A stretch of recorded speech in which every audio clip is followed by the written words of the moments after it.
Olá a todos, sou o David Avelar e venho-vos falar sobre permacultura.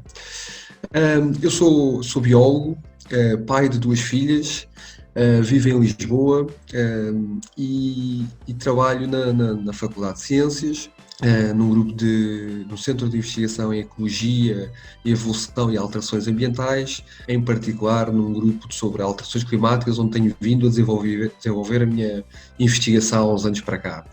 Em particular, adaptação baseada em ecossistemas. Como é que podemos adaptar-nos, criar territórios mais resilientes, trabalhando com a natureza. Para além disso, também faço parte de um projeto de permacultura na Faculdade de Ciências há mais de 10 anos, que se chama Horta Fecul. Sou co-guardião do Permalab, que é um laboratório vivo de permacultura, onde tentamos trazer e testar algumas propostas técnicas de permacultura no campus. E, portanto, dizer-vos isto porque é com essa perspectiva que vos falo sobre este tema. Portanto, esta perspectiva bastante parcial e enviesada da realidade. Permacultura é um conceito relativamente recente, surgiu no final da década de 70 pelo então Bill Mollison, que vinha da academia, na verdade. Ele era formado em biogeografia, lecionava uma cadeira de psicologia do ambiente, e foi neste contexto que ele, portanto, com a teoria de um biólogo também, que trouxe este conceito. Em certa medida, uma relação não muito saudável, porque ele, rapidamente, passado pouco tempo, recusou um convite da universidade porque estava um pouco farto da teoria e queria passar para a prática. Ou seja, sentia que já tínhamos muito conhecimento e temos muito conhecimento científico e uma ínfima parte está a ser aplicado, e isso de certa forma revoltou. Então passou para o terreno a começar a dar formação em permacultura, e com um dos seus primeiros estudantes, o David Holmgreen, formaram, através da materialização de um livro, Permaculture One, o conceito de permacultura, em 78. E, portanto, a permacultura, há várias definições. Uma das definições que eu gosto é o planeamento de habitats humanos que mimetizam as relações e padrões encontradas na natureza. Vou repetir. O planeamento de habitats humanos que mimetizam os padrões e as relações encontradas na natureza. Porquê na natureza? Porque a natureza como a chave da sabedoria. Bom, porque se este planeta que está aqui lá ao fundo tivesse surgido há 24 horas, fazendo um paralelismo para um sistema de referencial que nos diz mais, portanto, 24 horas, a espécie humana surgiu nos últimos 3 minutos. E, portanto, não ter em conta todas estas 23 horas e 57 minutos de seleção natural, que selecionou precisamente estes padrões e relações, é uma atitude pouco arrogante, muito pouco humilde. E, portanto, a permacultura vai buscar a natureza, que tem vindo a sofrer toda esta seleção por padrões precisamente mais resilientes e sustentáveis, ou seja, permanentes, para incorporar esses padrões nos nossos sistemas. Existem projetos por todo o mundo, apesar de ser um conceito novo, rapidamente é um movimento viral. Há muita gente a aplicar, a estudar e a aplicar o conceito em diversas áreas. Surgiu precisamente na agricultura. Aliás, o conceito inicialmente era de permaculture, era permanent agriculture, portanto, agricultura permanente, e mais tarde é que passou a ser cultura permanente, porque se aperceberam que não integrar a componente humana, social, o sistema nunca poderia ser permanente. E, portanto, permacultura é a junção das palavras de cultura permanente e tem uma base, como estava a dizer, comum a todos estes projetos, que é a ética. É uma ética muito simples. Cuidar da terra, cuidar das pessoas e partilha justa de excedentes. Cuidar da terra, ou seja, todas as decisões que tomamos devem ter em conta este sistema, que é limitado e é comum a todos nós, o sistema terrestre. e, portanto, as ações que tomamos ter a perspectiva do impacto que têm, preferencialmente que seja regenerador no sistema, cuidar das pessoas, porque somos uma espécie somos uma espécie social e que devemos ter em conta quando tomamos qualquer decisão o impacto que tem nos outros co-cidadãos, e a partilha justa, uma perspectiva mais economicista que tenta garantir uma certa equidade, partilha justa de excedentes. Por baixo desta ética que não é negociável e é comum a todos estes projetos, existe uma série de princípios esses inspirados na natureza. São vários, o David Omrim propôs 12, mas existem vários. Por exemplo, um princípio será uma função importante é suportada por vários elementos. Por exemplo, numa horta, uma das funções mais importantes é o sistema de rega.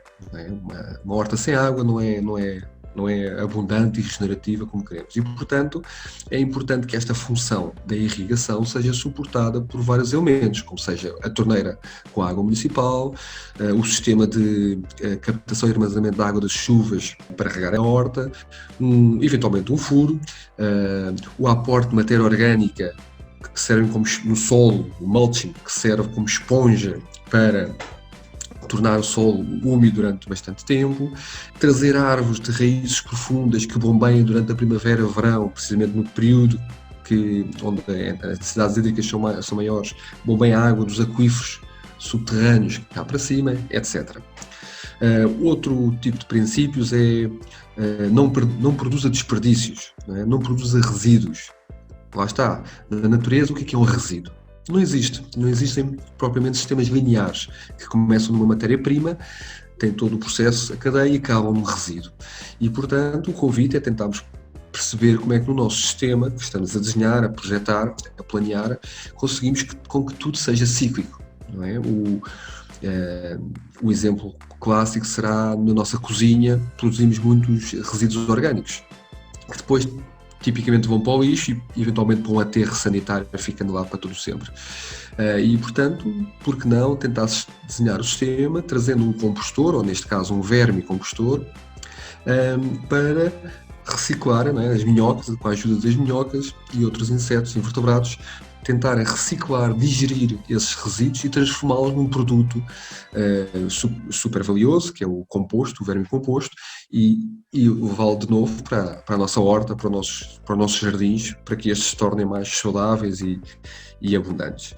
Bom, temos a ética, temos vários princípios baseados na natureza, e temos então a permacultura propõe uma série de estratégias para aplicar neste design.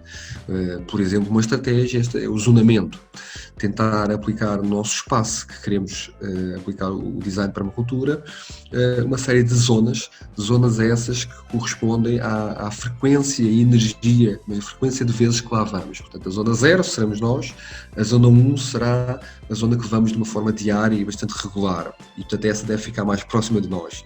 A zona 2 será uma zona que vamos menos vezes, 2 em 2 dias, e portanto mais afastado. Todo o caminho até à zona 5, zona essa que à partida, se o sistema permitir, é uma zona que quase não vamos ou só vamos para nos inspirar, não temos quase qualquer impacto nessa zona. E portanto, esta forma de dividir o nosso espaço em zonas, tendo em conta a frequência de vezes que lá vamos e, portanto, a proximidade a nós próprios, é uma forma de criar uma certa heterogeneidade no habitat, que é bastante positiva da perspectiva da resiliência do sistema, porque traz diversidade ao nível da paisagem, e também é bastante eficiente na nossa perspectiva, porque gastamos menos tempo a ir aos sítios no nosso terreno. Debaixo da estratégia existem então depois técnicas muito concretas e muito mais pontuais, dependendo do que queremos fazer. Um exemplo clássico é o exemplo do trator de galinhas na nossa horta, que é o quê? Que é uma capoeira que é móvel e, portanto, X em X tempo, mês a mês, vai-se deslocando, e nessa capoeira existem galinhas e as galinhas têm uma função natural no sistema. Quando são na vida selvagem, tem uma função muito natural. O que queremos fazer é integrar essa função no nosso sistema. Qual é a função das galinhas? Bom, é comer as ervas, comer insetos que podem eventualmente tornar-se pragas, comer sementes eventualmente de ervas indesejáveis e, portanto, limpar o nosso sistema, ponto número 1. Ponto número 2, lavrar, mas com o mínimo distúrbio, de certa forma, o solo, os primeiros centímetros do solo, e adubar, inocular a terra lá está, com o processo de compostagem, neste caso do estômago da galinha, o nosso sistema. E, portanto, passado esse período de tempo, quando movemos a capoeira móvel, temos o terreno preparado, sem termos que fazer nada para cultivarmos, eventualmente por sementeira direta, pondo lá as sementes, e sem termos que lavrar o solo e, portanto, criar distúrbio nesse próprio solo. E neste processo, para além disso, temos ovos, o que é bastante interessante. Portanto, é uma técnica muito concreta, onde temos exemplos de vários princípios a ser aplicados. Neste caso, um elemento com várias funções. O elemento capoeira tem várias funções, para além de dar ovos, carne, também tem a função de preparar o terreno para a horta, eventualmente controlar algumas pragas, e é uma técnica muito concreta. A permacultura é, por isso, traz uma perspectiva sistémica